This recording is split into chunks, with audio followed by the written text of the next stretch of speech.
Hi again then guys, and welcome to, of course, another speed tune for Gran Turismo Sport, for Route X in particular, but of course you could use this on other tracks like Le Mans if you wanted to. This is for the middle of the ground, Group X Tomahawk, not the Group 1 version of course, not the S or the X, the GTS-R. The car which I've always referred to as being in kind of a no man's land. It's not quite quick enough to be the best, but it doesn't really feel entirely necessary as a lower model either. I know a lot of people do like it though.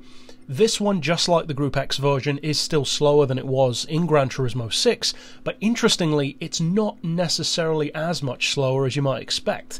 This tune can do 342 miles per hour, whereas in GT6, my tune did 355. So there is a difference, but not a ridiculous one. That's actually not bad. Now, as far as the upgrades go, of course you cannot upgrade the power. You can't drop the weight, unfortunately, but it's already the best of the three Tomahawks anyway. Traction control, I would recommend having turned off. As far as the tyres, we've got super softs, for obvious reasons, the maximum grip. For the suspension, you want the back as low as possible, the front as high as possible. The frequency on the springs, I would recommend having as high as they can go. That really helps with cornering and stability in particular. Likewise with the anti-roll, for the same reasons, all the way up to 10. For the compression and the rebound on the dampers, we've got those as low as they can go, because with stiff springs you don't really need the dampers to be as well. As far as the toe, we've got neutral. You cannot unfortunately adjust the camber on this one. Downforce of course says it's not adjustable, but now that we have control over the boost, it actually is. You can put the wing down. Then as far as the diff, I would recommend the lowest settings, just like with my tune for the Tomahawk X. And finally for the gearbox, you want the fully customized transmission, obviously.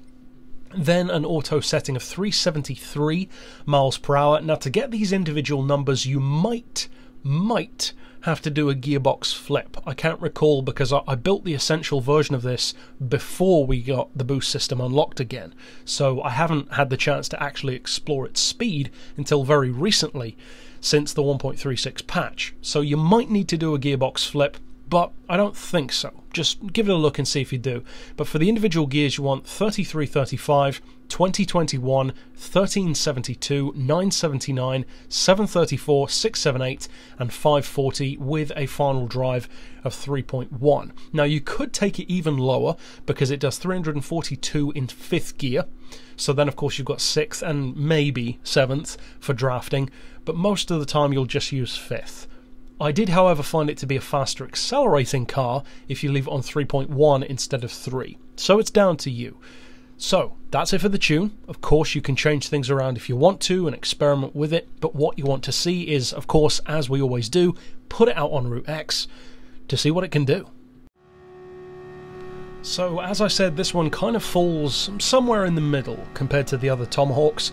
If you haven't checked out my existing tunes for the Tomahawks, I've already released a tune for the Tomahawk X, which does 414 miles per hour, and of course even more with slipstream.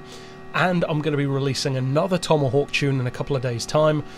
Of course, if you're watching this in the future, then that one will already be out anyway, and that's for the Tomahawk S. That one does 312, this one does 342. And the difference between this and the Tomahawk X is roughly 20 seconds.